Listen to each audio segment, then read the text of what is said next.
This is the Other 22 Hours podcast.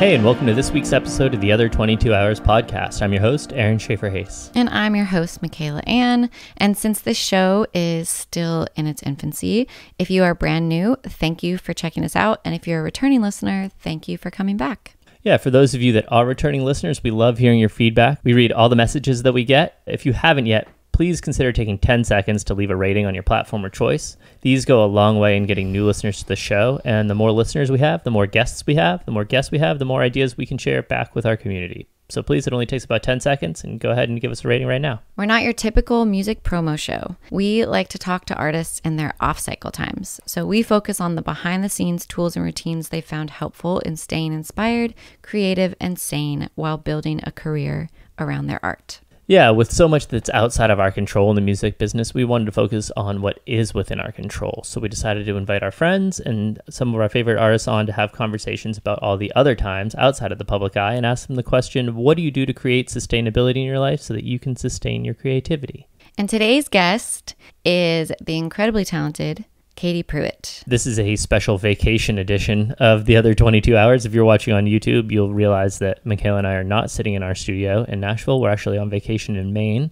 And Katie joined us on vacation in Idaho. So as we note in the show, it's a very telling glimpse into the thought process of musicians. It's like, oh, we're just on vacation. We'll just throw in this quick interview in here because, well, why not? We'll just do that real quick. Because really, this is fun.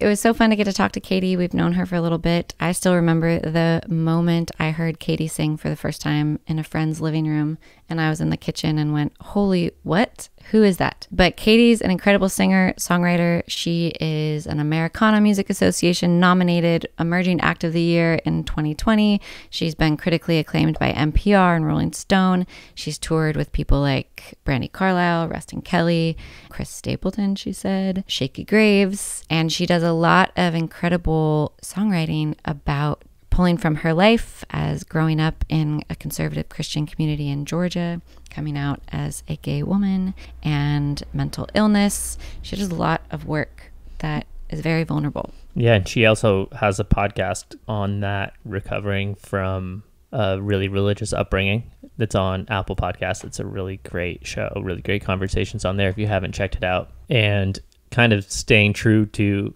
who Katie is, we just jumped into the deep end at the beginning and just kicked off the conversation with some casual talk on homophobia and white nationalism and general hate. How can you live in America today and not talk about that stuff if you are aware at all? It's pretty pervasive. But we moved on to a more personal artistic work with Katie and talked about how releasing her first debut record on Rounder Records a month before the pandemic fully shut everything down, how that experience, as devastating it was, possibly has been really positive for her. Seems like it. Growth as a human, and has really shifted her view of her career and why she makes music to begin with. Yeah, you'll notice if you've listened to a few episodes of this show, a lot of our guests have been in the industry for a long time. Back in the beginning of July, we had Alice Gerrard as a guest, who shortly after that episode came out, she turned 89. She released her first record in the 60s. We've had Rodney Crowell on here, who released his first record in the 70s. And so Katie is a youngin' for our guests, but she is wise beyond her years. That's a pretty formative experience. The record that she put out in 2020 was her legit first record. It's not the music business sleight of hand where it's like, oh, debut record, but then you dig and it's actually like their third record. This is legit her first record, and then a month later it was the pandemic. And that was a monumental shift for everybody. But it seems like what Katie gleaned from that is just like years of wisdom, which makes this episode like one of the more tangible, hands-on episodes that we have about, these are my processes, this is what I've learned, this is how I've changed things, this is how I view things. And it was like, I'm still processing it, and still I learned so much. Balancing my identity between being a musician and being a human, I'm still working on that every day. Or it's 2023 now and she still hasn't put out her second record, which usually the industry's like every 18 months put out another record. And she shares some really amazing tools that she's found on how to slow down and avoid the pitfalls of urgency, which can just lead to lower quality stuff, not a lot of happiness. Very challenging to do in today's viral landscape of create, output. Yeah, it wouldn't be a other 22 hours show if we didn't talk about social media for at least 15 minutes. So, that's in there too. Anyway, we're not going to waste your time. Without further ado, here's our episode with Katie Pruitt. How are you? Good. I'm doing well. Yeah, I'm just chilling at my girlfriend's parents' place in Coeur d'Alene, Idaho, which is basically Canada right now. Yeah. Yeah, it's gotten better in recent years. It's like this big melting pot of different people culturally, because there's a college in the city as well. So coming here in 2020 was like, whoa, there are definitely two sides of the aisle here. Yeah. We felt a little weird even walking downtown holding hands in Coeur d'Alene sometimes. Really? So it's interesting, but they're pretty secluded and they've got a good view of the lake. We like it here. Yeah, nature-wise, Coeur d'Alene is beautiful. We're trying to single-handedly progressify Idaho. Yeah. Same like with Oregon. Oregon has this super liberal, progressive aspect to it, and then also has the crazy... Yeah, what was that family that like basically wanted to fight the U.S. government for grazing land? Yeah, and it's also a big place for white nationalists, apparently. I don't know. It's just crazy that still happens. It's crazy that so much feels like it's getting worse.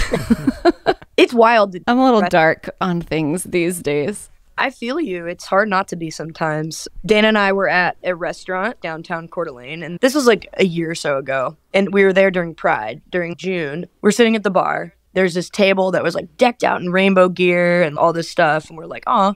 And then out of nowhere, these people wearing tactical gear, full-on bulletproof vests and guns and all that stuff come outside the restaurant. I don't know what they were doing. And then we were like, why are they here? We were talking to our bartender. Why the hell are they here? This is kind of scaring us. And he was like, I know, it's scaring me too. And they shouldn't be here and all this stuff. We're like, yeah, totally. And then come to find halfway through the conversation, he was talking about the people in rainbow and we were talking about the people in tactical gear. And we were like, what? We just couldn't understand how he was intimidated by these people who were just going out to eat, trying to have a good time. I almost got up and left. And Dana was like, no, let's give this a sec. And she's like, so have you ever left? And he was like, no, I don't think I ever want to leave. And we're like, okay, that's probably why you think the way you think. You've never left. You've never wanted to get out. You've never wanted to change your perspective or meet people different than you. I don't know. It's just interesting when you talk to people one-on-one versus groups or like on the internet.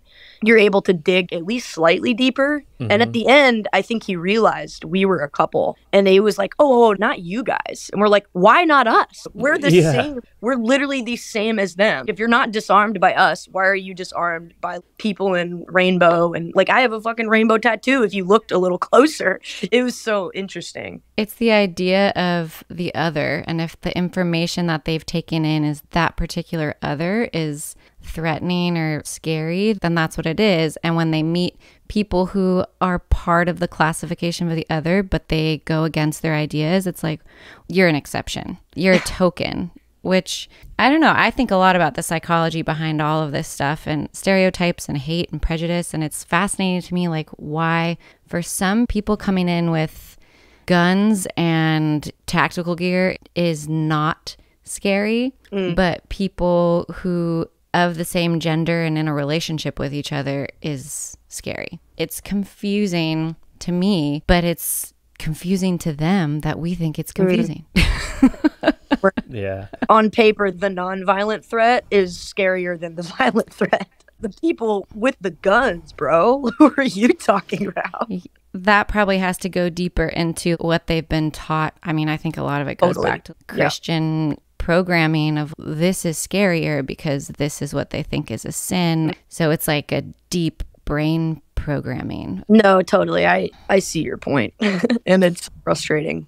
Yeah, we're in Maine right now, which has a very like libertarian streak. Quintessential Maine, the stereotype is like, oh, it's very liberal. Everybody drives a Subaru. Everybody wears LL Bean. Everybody owns a sailboat and lives on the ocean, which like 90% of that is pretty true. But like there's a large part of the state that people just live in the woods. And I call Maine like the cul-de-sac at the end of America because you're not going to pass through Maine to get anywhere. You know, you get up here and you turn around and go back. So people live up here to like have their space and be secluded. Maine actually legalized same-sex marriage on the ballot before the Supreme Court legalized it. People voted and they're like, no, this should be legal. Even though Maine has a lot of conservative thinking, they're basically like, hey, don't tell us what to do and we're not going to tell you what to do. It gets this weird middle ground between the two where they're like, I don't want to tell you who you can marry. If you love the person, marry that person. Don't come on my land because I've got 4 AK-47s, and like it's a weird intersection of stuff up here. Yeah. Although we were just on a run this morning and saw a dude in a big pickup truck drive by with 2 huge flags, one that said "Let's go Brandon" and the other was Trump, and we were just like, That was a woman and her daughter. oh God.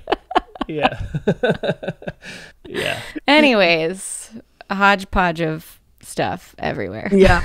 Just diving into the politics early on. I love it. Yeah, straight up. Yeah, that's what we want to do. And that's one of the first things I kind of want to start with is that, first off, thank you for agreeing to talk to us and be on this, especially on your vacation.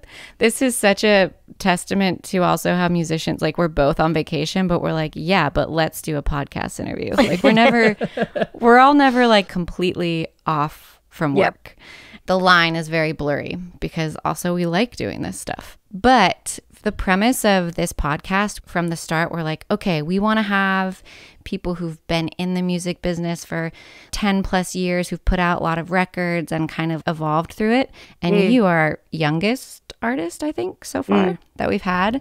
And you have 1 record on a label. Is that your only record, or That's is that like record one of the at the moment? Okay. But I'm planning on another one out that I just finished. How young do you think I am? I'm just curious. Are you like 29 or 30? Yeah, I'm 29. Okay, good. Cool. That's young. We're 37. Yeah. I swear to God, I was playing a festival somewhere in California last week, and so I was on stage, and someone just goes, "How old are you?"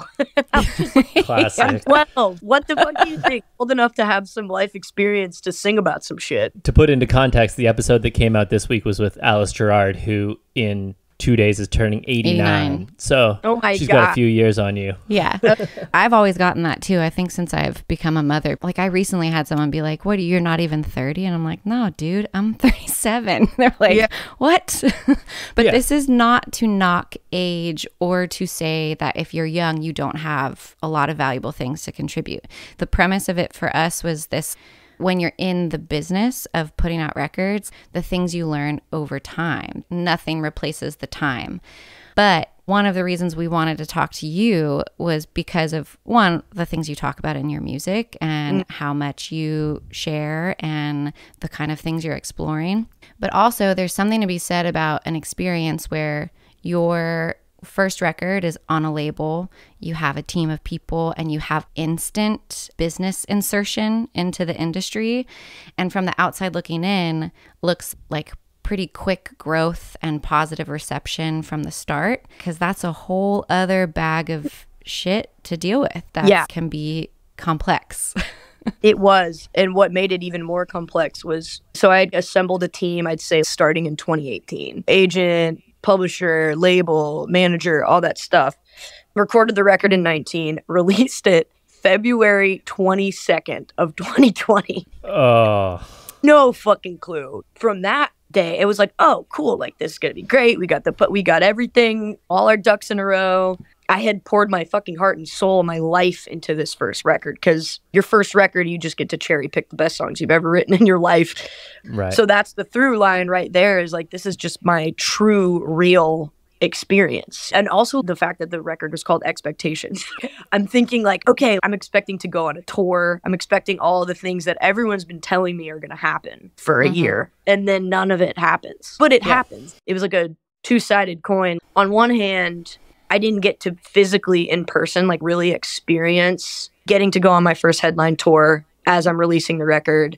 But the outpouring of love and response from the internet and like people sitting at home listening to the record. And I really tried not to take that lightly. This is a really hard time for everyone. Globally, people are listening to my record and telling me what it means to them and all this stuff. And it's like, I get all the time, like, your record got me through the pandemic. That's not a thing that I expected the record to get people through, but if it did, that's a blessing in disguise. But having to wait like a year and a half to properly tour it, And all this stuff was just super delayed. And I know that I'm not the only one to experience that. Yeah, that doesn't discount your feelings though, because I feel like we all do that. We all have our own story of, I feel that way about my career, that it was like, oh, things were just starting to hit. For me, it was after like 4 records, and then it's all gone. And then you feel like, but I can't really own those feelings because that happened to everybody. But I think your experience of what it did to you is still very valid. I think that if I had all the initial like instant gratification of great record and great tour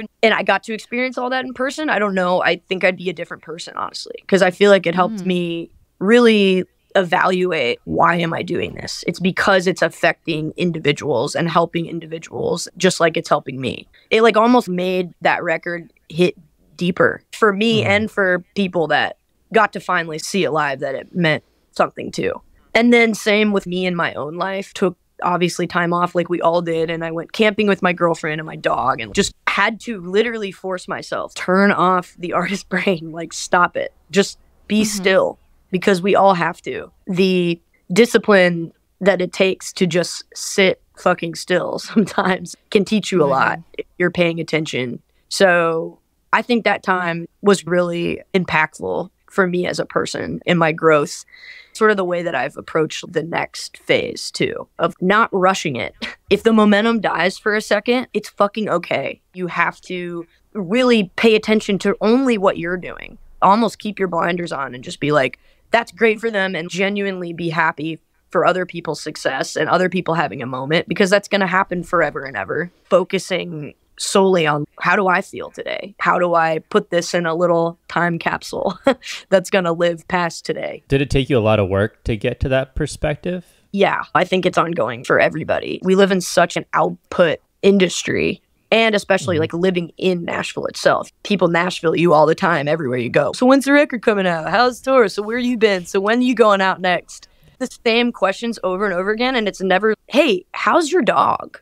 Yeah, right. How's the house doing? I mean, sometimes people will ask that when they realize, oh shit, all we've been talking about is music business shit. But the pandemic just really made me like pour time and energy and love into the friendships. Like, you know what, these people would love me whether my record did well or not.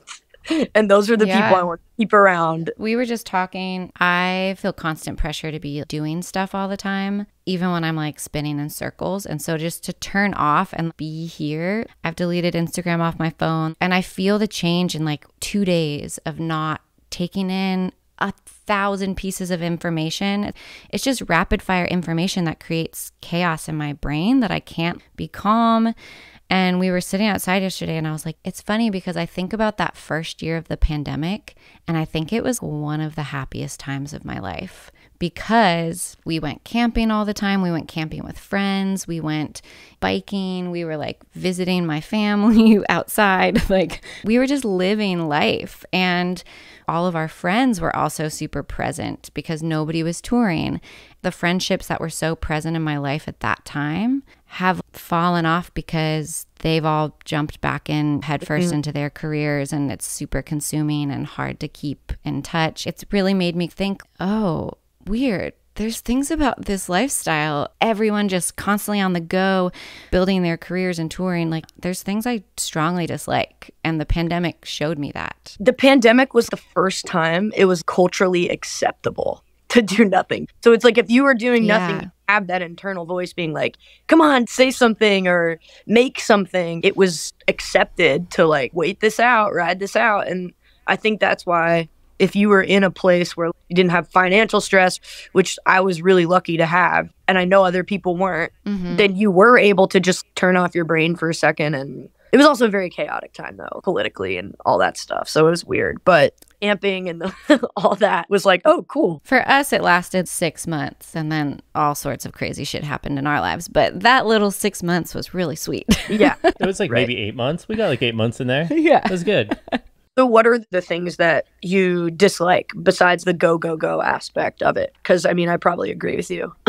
Yeah, that's a big one. It's just the constant hamster wheel. The thing I've been ruminating on lately is everybody says, do what you love for work and you'll never work a day in your life. And I'm like, man, do what you love for work and you'll have horrible work-life balance and you'll have no boundaries and you'll work all the time. You'll just be completely spent emotionally and mentally and physically all the time. Yep. I also think that the nature of the business, especially with the aspect of social media where we can quickly get response, whether it's positive or negative, I think it takes a lot of work and growth to stay a super grounded person throughout. But I think all of the energy around needing attention or validation or getting things or feeling like you're okay because you're achieving or feeling shitty about yourself but you're not achieving, I've seen how that has negatively impacted myself and my personality and how I treat people. And I see in friends who I love deeply, when they get caught up, how much it negatively impacts them and their personality. And that's what I don't like, when I'm like, man, I think if we took this out during the pandemic, I would probably love this person so much. But I can see that they're on like the drug addiction of chasing and need and the social dynamics of Nashville, of hanging out with the cool kids. That stuff is like still very present. And that's what I don't like about this career. And probably every industry has it in some way. Yeah, it's like high school kind of. Yeah. Like high school never ends in a way. But yeah, I feel you on the instant gratification of posting something constantly and getting that dopamine high, you know? That's Instagram. That's what that app is designed to do. And I think it was Jim James or something who was like, it's a tool. You pick it up and you put it down. I have tried, when I post now, posting and then putting my phone down for at least 30 minutes, as long as I can stand, turning the notifications off so I'm not getting every single so-and-so liked your thing, not checking or not doing the hide like thing helps numerically. Judge yourself. That's so stupid. Yeah, but we all do it. Yeah. I really wish it was just something that I was like, man, I like this song and I'm going to share it and I don't really care beyond that. Then just go about your day. I also try to post if I'm about to go into therapy or I'm about to go do something for an hour at least. I'll be like, okay, I'm posting this and then I'm not looking at it. Posting it and then picking it up every 5 fucking seconds to check is not healthy. At the end of the day, you realize you've wasted like 3 hours just looking at this thing. And you're just like, I could have done so much. It's way more fun. Yeah, exactly. I think just like setting boundaries for yourself and figuring out what works for you. Because whether we like it or not, these are the tools in place and they do help us in ways, but they obviously have super negative side effects. So figuring out what the line is and just calling ourselves on it of like, oh, fuck, I just spent 3 hours. I can't do this again. Yeah, for me, I like to get to what is the root cause of all of this and try to fix it there. For me, it makes a bigger impact. If I can really get down to the root, it fixes all of these other like pains and anxieties around it. And I think for me, and this is constant work, is like realizing the number of likes, views, engagement, all of that is not a response to my music or me or my artistry or anything like that. It's literally a response to how well I played the Instagram algorithm game. There's this really complex algorithm, AI, computer controlled thing that shows it to people based on like how long they look at it, like all of this. So all that's really showing you when you get down to it is like how well you pleased that algorithm. If you get thousands of views and hundreds of likes, it's like, oh, the robot's really happy. But the way we internalize it is like, this song is really good. I'm doing so good. And it's not that at all. Or I'm worthy. I have to often like walk back whenever I get into an anxiety spiral of seeking validation from like an app or a scene of people or whatever. And I'm like, okay, what is it that I'm really looking for right now? I'm looking for approval. I'm looking for love. I'm looking for validation. What are the places that I'm looking for this from? Is it all these nameless people and strangers? And will that validation from these people actually fill me up? Or nope. Yeah, it won't. And it's because it's endless. And I'm like, so what do I need? I need love and validation. Do I have love and validation from myself? Yes. Or if I don't, how do I get that? Do I have love and validation from my partner who I spend my life with day in and day out and who knows everything about me? Do I have love and validation from my daughter? Do I have it from my parents? I try and like bring my circle smaller. I talk about this a lot. I'm a military kid, so I feel like I've been socially trained to survey a room and be like, survival mode. Who do I need to be like friends with to be cool. And it's still deeply ingrained in me. And I have to really stop and walk it back and be like, do you have the love and validation from yourself? Do you have it from your partner? Do you have deep, close friendships? Yes, then you don't need to seek this approval from all these people. I'm like, who was I fixated on getting approval from 5 years ago? I know there were people. I can't remember their names now. I remember during the pandemic and when the record was first coming out, the write-ups and comments and the likes and all that stuff, it didn't fill me up. All it did was like make me sad. And that was like a different time because it made me sad because I didn't get to experience it in person. But I think there's something to learn there. We're so invested in this robot. Really, the main way we get validation and love is in person with actual humans and ourselves. And like you said, make your circle smaller. That's beautiful. And I'm going to take that and use that, hopefully. So when you were saying being conscious about slowing down for your second record, especially when you're plugged into the machine of the industry, hurry up and follow up the record. Like you got to feed the algorithm, keep putting music out. Where have you been? What is the actual work? What has that looked like for you? And what does that look like on a daily basis? Wow. I feel like it's been a big ebb and flow for me for the last couple years since I couldn't tour the record until like almost 2 years after it was released. I was just playing tour catch up for all of 2021 and most of 2022. I had some songs, but I definitely didn't have a full record. And my team was like, all right, time to put out the next record. I'm like, what the fuck? I haven't been home for more than a week at a time in the past 2 years. So I think I realized, okay, I'm not one of those artists that can write on the road because to me, it's a whole different mindset. To me, it's take care of your body, drink lots of water. And there were moments when I tried after a show, stay up till 3 a.m. writing something. And it was like, okay, I'm exhausted. I'm not filled up. I don't have as much to say. So yeah, at the beginning of this year, aside from the Cayamo cruise, which I saw you guys on, I was like, I need to stay home. I have to stay home. And knowing that you have a deadline almost helped me more because although it was super, super stressful of like, okay, I have to get this record written, I forced myself to come up with routines and also give myself breaks. Another thing I learned is, hey, if you can't do it, if it's not happening, the least productive thing you can do is beat yourself up and be mean to yourself because that is the thing I think I did a lot, especially once the machine got going again and once touring happened again and I couldn't write songs because I was so fucking physically exhausted. I was just so mean. The internal dialogue in my head was just, you're not good at this. And it's like, dude, no. First of all, cut that shit out. You need to speak kinder to yourself. When I would say that stuff or think that stuff, I'd be like, no, shutting it down. I can do this. I'm going to do this. I'm going to finish a verse and a chorus tonight before I go to bed. No matter how good it is, I'll decide if it's good in the morning. And if it's not good, who gives a flying fuck? It's just a song. And it's just me practicing going through the motions of writing a song.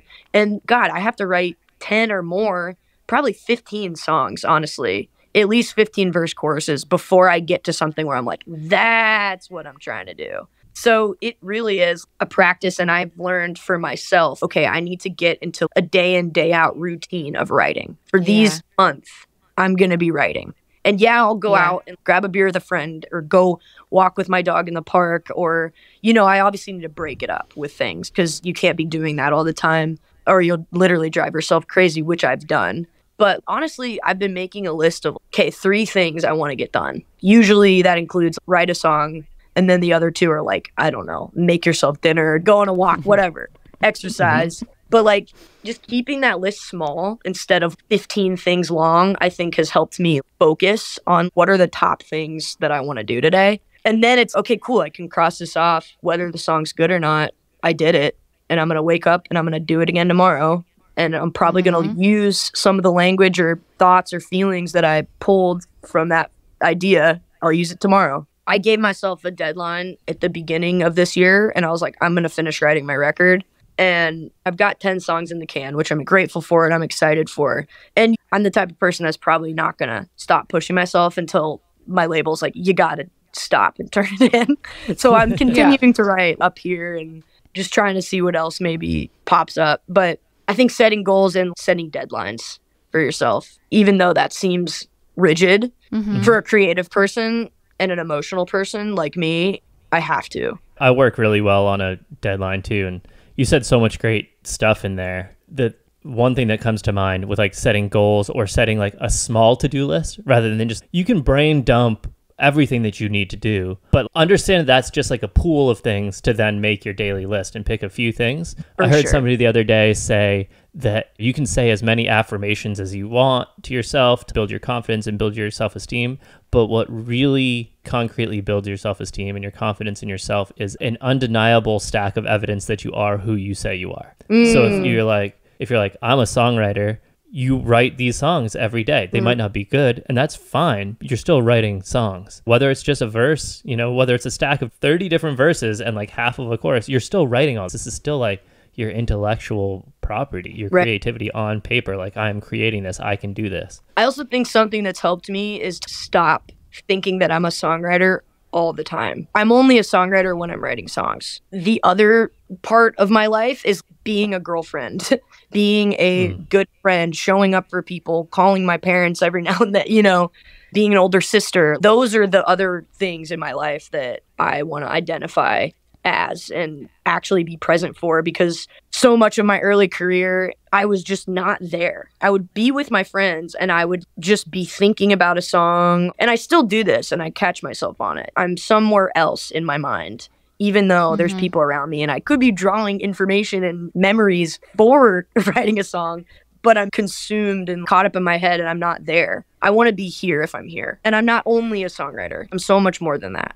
That's a really beautiful place to come to, because I think especially in a business where your work is your art, is your identity, and I think it's really easy for people to have this pressure of, oh, if I'm an artist, if I'm going to survive, I have to be creating all the time. And to say, man, yeah, I do that, but there's all these other parts of me and they're just as, if not more important, and I still can build a career, because I feel like there can often be this expectation or intention of, no, in order to do this, it has to be your everything. And I hear that from friends all the time, especially women. A lot of female friends of mine have been like, oh, it's even harder for us. So if we want to survive, this has to be our everything. And always thought it's either career or personal life. It's either career or family. What are you going to write about if you don't have a personal life? Yeah, but the pace, if you have a really rich personal life, at least in my experience, it feels impossible to keep up a pace where you're like constantly outputting work, constantly creating work, constantly recording it, then sharing it, going on tour. It's like, well, you need time and space to really give yourself to these other parts of your life to then be able to write. So maybe your pace is going to be slower than what your label head or manager, the algorithm thinks it should be, but how much better and deeper are your songs going to be? And isn't it like the classic like tortoise and the hare thing, where like your pace might be slower, but it's sustainable because you have this balance. You're emptying this cup or you're filling this cup up, and it's just a self-perpetuating thing that like zoom out 30 years and you have this massive collection of work. Whereas, you can sprint and be like One Direction, where you're like a firework and it's amazing and you're huge and make millions of fans and millions of dollars, and then you don't exist anymore. But then you go on to be Harry Styles.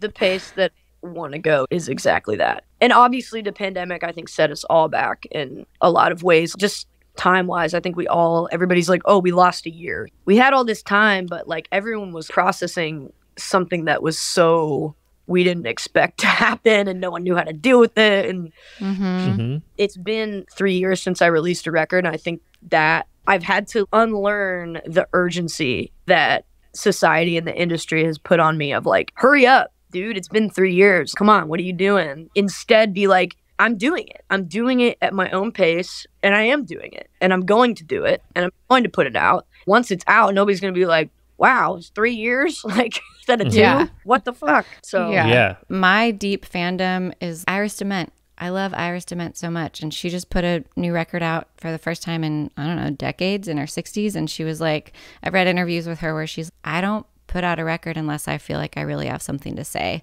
and I don't constantly have things to say. Yeah. And I just finished Lucinda Williams' memoir, and if you want a beautiful example of things happening in your own pace. Her life is just an incredible story of just, it happened when it was supposed to happen. There were many years between her records. That's Fiona cool. Apple comes up a lot too. Yeah. She just disappears for like a decade and then here's a brilliant record. And everybody's yeah. Like, wow. And she's like, nope, not going to play any shows either.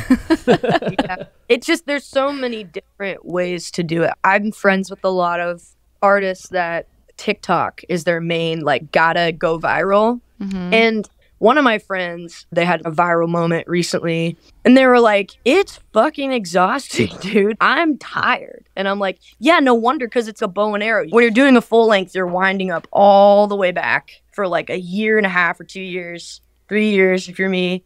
And then you release, and then it's, okay, that's going a further distance because I did all this personal work and built up all this momentum, and it can shoot farther for longer because I have more to stand on. But like when you're doing TikTok, it's just little, like, you know, you're shoot a million arrows, little shots. Yeah. Like, and it's like, yeah, no wonder your arm's tired because you're constantly shooting them. And it's one way to think that eventually they'll be able to sit back and be like, okay, taking a break. They're going to have to. Everybody that does it that way is just going to have to be like, all right, got to go away for at least a few months, you know, or a month. Yeah. I look at that way of doing it and I'm like, God, I would be exhausted. But I also respect the hell out of people that have that in them and aren't drained by it. That's amazing. But I learned that the model that I'm in, that's not how I can do it and be fulfilled and have time for my own life at the same time. Yeah, I mean, that's the name of the game to me, is just understanding what your strength is and what feels easy, relatively easy. Maybe not easy, but relatively easy. To me, like anything viral, just saying that word makes me exhausted. So that wouldn't work well for me. Trying to recreate it after it happens, it was viral because it was special. And you'll probably have another viral moment that's special, but forcing it is going to wear you out. Yeah. And just thinking about constantly being out there. I've had these fears of like, oh, am I going to like go away and be one of those people that people are like, whatever happened to her? When I've thought about people who were like out there and then disappeared, I think I thought about it in a sad way of, oh yeah, they just disappeared. Only recently I've been like, they're probably living a great life. Yeah, probably fine. Like, they're probably better. Yeah. They're just not showing us everything. Yeah. Some things you are allowed to keep to yourself, I think. Yeah. One thing I was thinking about with you is when you're like catching up with touring and bigger experiences and you've gotten to perform with your heroes like Brandi Carlile, one part of this is pulling the curtain back, but are there things that you've experienced in your career that maybe you had hoped for that have exceeded your expectations of what you thought they would be like? And then the other way, are there things that you've experienced that you were like, wow, I thought that was going to feel a lot bigger, better than it did? That's a good question. I think sometimes as humans, we have to compartmentalize because otherwise, if we felt everything in every big moment, we would freak out. When I recently played Red Rocks, I was opening first of three. There was that big hailstorm the night before, and I wasn't really thinking about, oh, I'm playing Red Rocks. This is a crazy thing that's happening. I was literally just treating it like any other show. I was like, all right, sound check, line check, let's do it. And then I just did it. It didn't hit me until a few days after. Like, I played Red Rocks. That's crazy. It didn't register with me. It just felt like another show, which sounds a little jaded or like unappreciative. But when you're in the fight or flight, got to play the show, got to sound good. You're just fighting through the line check. You're just going a million miles a minute. And there's no real time to like sit there and be like, wow. This is something I've wanted to do forever. That's happened to me a lot, I think. When I'm in the moment itself, I have to turn off the wow part of my brain or else I can't focus on the work I'm supposed to be doing. Unless I'm like a guest singer in Brandi's set or when I hopped up on stage with Shaky at Red Rocks that night, I was like, wow, this is crazy. Also because the crowd was 5 times bigger. So I think once my personal set is over and I get to just bounce around and jump up on stage, then it's like, okay, this is fucking awesome. You know, I've had moments like that with Brandi too, where I'm on stage and watching her do her thing and then waiting for whenever I jump in with her. But looking out at that crowd is, this is fucking crazy. To like make the crowd sing and harmonize. And she's always like, watch this. I'm like, it's pretty funny. She's like, this is going to be fucking awesome. Watch this. She's like a kid in a candy store. I feel like that's a person that doesn't take a single moment for granted. But then I'm sure she gets into like work mode the same as I do. and has to come up for air and be like, wow, this is incredible what I get to do. But Yeah.